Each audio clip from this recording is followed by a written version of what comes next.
Hi guys, Ben here. Welcome to our review of the Jagdtiger 88, the Tier 8 German premium tank destroyer. This is a very popular tank in the game, probably my favourite premium tank. And I'm just going to run through the stats of it really quickly, and then we're going to jump in and look at a couple of battles and see what this thing can do. So it's got 250mm of frontal armour. Really, that's on your upper plate. You've got 80mm on the side and back. Like most tanks, your side and rear armor is pretty much useless. But what this thing is great at is it's got very strong superstructure, very strong frontal upper glacis, upper plate. So the upper plate is where that kind of triangle thing is. And really your weak spot you need to be guarding from your front is only that lower plate there from sort of where the tracks are downwards on the front there. It's got pretty reasonable gun depression, so you can get yourself hull down okay. I mean, it's no T29 or American Heavy, but it's got okay gun depression, and you can guard that lower plate pretty well.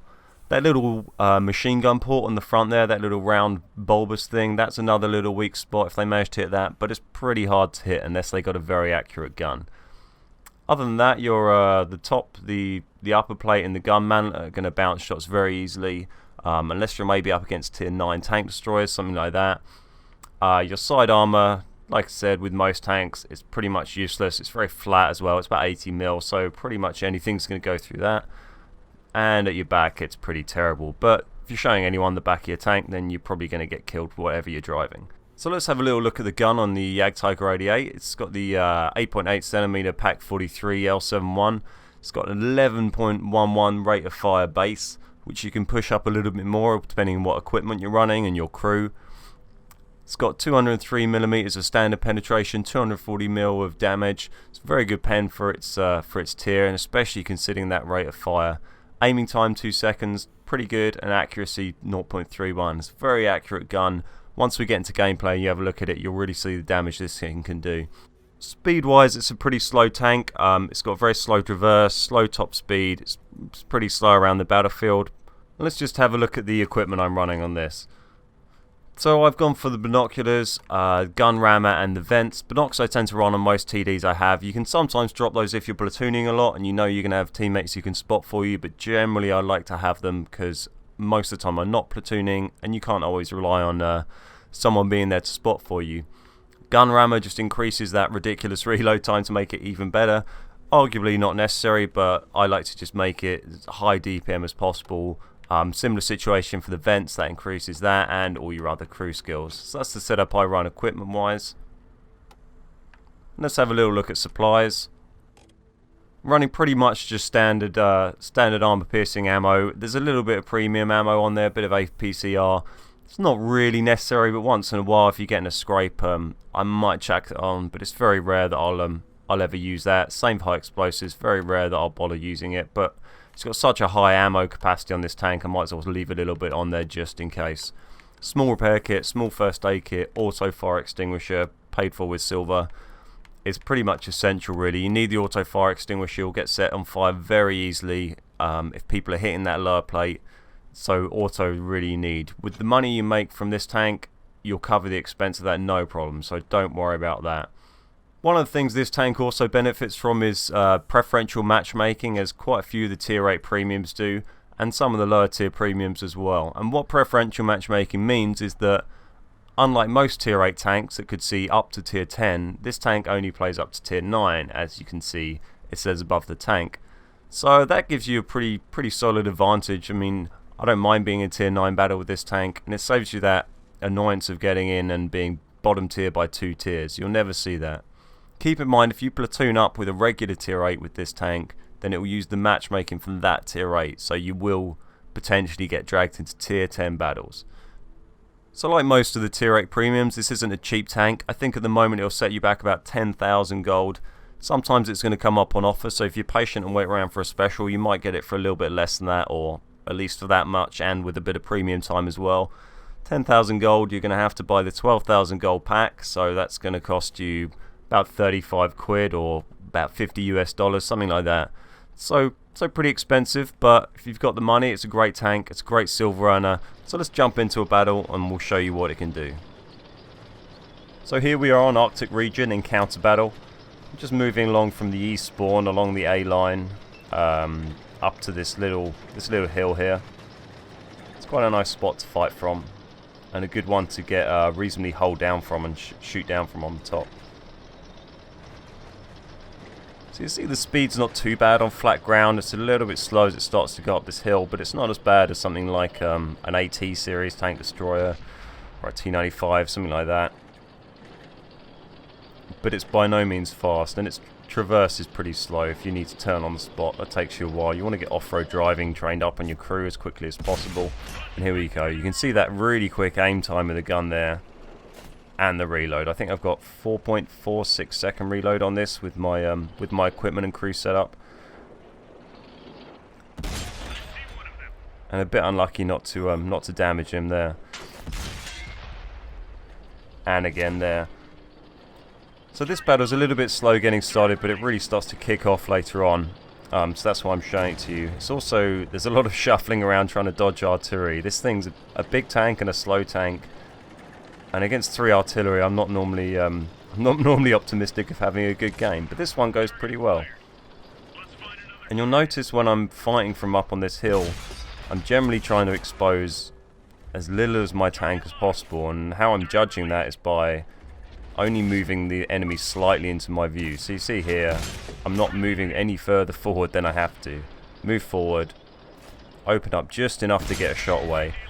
And if I'm doing that, I know that means that my lower plate is covered. These guys can't see that lower plate, the lower front glacis, from here, or from where they are. It's going to be very difficult for them to penetrate my armor.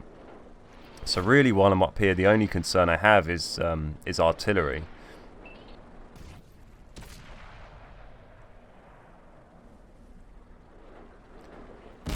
I'm just sitting still long enough to let my binoculars kick in there. It's got a pretty good view range. I think it's about 390 base view range. Binoculars add 25% to that when you sit still enough for them to kick in.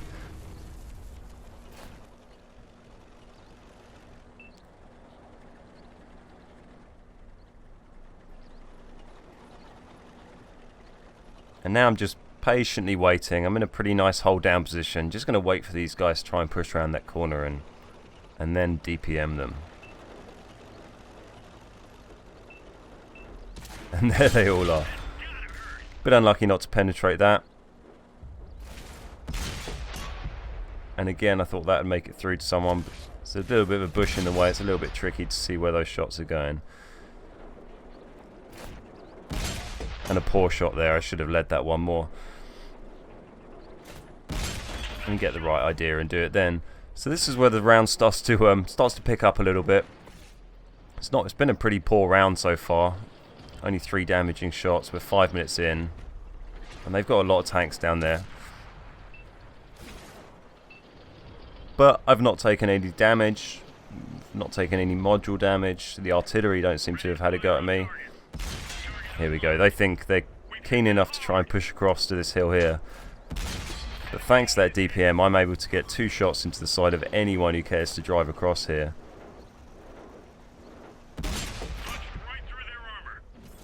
Helped a little bit by damaging the tracks on that Tiger too. So he took 2 shots, the Black Prince took 2 shots. Very almost 3. Ready to fire. Let's find another target. Target acquired. Target unlocked. Go for the blind shot, but no luck there.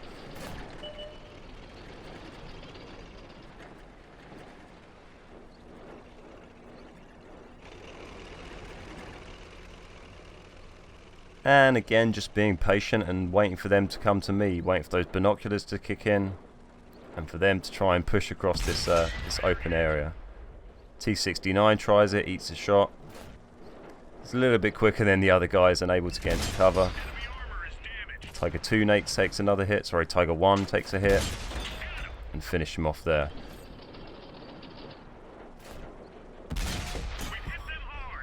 Damage Amarak on the T69. He thinks he's safe to sit there, take another shot.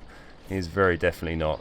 It's very easy for people to underestimate the rate of fire that this tank has. And with the high penetration, it's able to just really pummel enemies.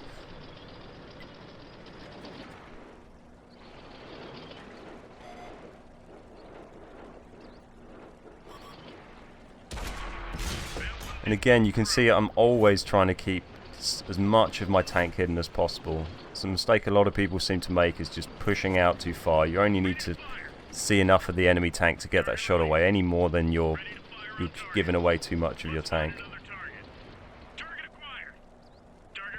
Just trying to get a shot into his commander's hatch here. It's a pretty small target on the Black Prince, but it's all I've got at the moment, and I don't really want to I don't want to push over too aggressively at the moment. And he gets artillery anyway. So a little snapshot on the Tiger 2 there. He just popped up and took out my platoon mate.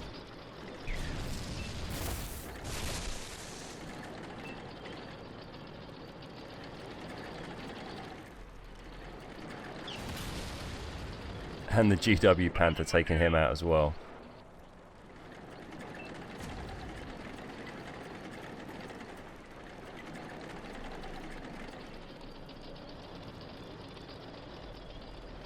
So our team's done pretty well here. I've managed to pull off 13 damaging shots already. Oh, there's a Chi-Ri sitting right in the open. Bit of a wild shot there. You see, this is me being a bit gun-ho. They're down to 3 tanks. I've got full health and I just want to dish out some damage before the round ends. And there's the Chi-Ri. Just down to that E4, T226 E4 at the back there.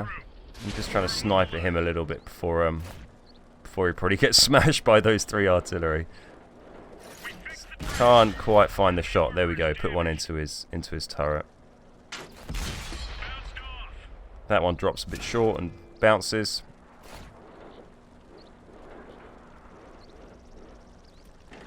And there it looks like I've lost a shot. So you can see the difference it made between me sitting back and not overexposing the front of my tank, and then when I was a bit cocky at the end there and started pushing out, knowing that I had the hit points to deal with that at the end of the battle. Soon I spent 3/4 of that battle taking no damage whatsoever, and then I pushed up and showed them my lower plate, and I lost 500 health in about 10 seconds. So it shows the importance of that. There we go, last guy taken out by the artillery. So there's the win. Let's have a little look at the post-battle scores with premium. We got 148,000 silver. We got 6,000 XP with the double. Even 100,000 silver without the premium account. 3,300 damage, 1,500 spotting, 3 kills, nearly 2,000 base XP. Next 2 players below me were 2 artilleries. Fair play to them. So I think that's a pretty good demonstration of the strength of this tank. You get to see the DPM, you get to see its strength hold down, and its weakness when you're not hold down. So I hope you enjoyed this review and found it helpful. Let me know if you did. I'm going to do some more of some of the other tanks I've got, especially some of the premium ones, because it's a big decision whether you want to spend quite a significant amount of your cash on a tank. So hopefully I can give you guys a little bit of a show, and you can make that decision. So if you enjoyed the video, please consider hitting like or subscribe if you're not already, and checking out some of our other content. Nice one. I'm Ben, we're the Beer Guys, and I'll catch you later.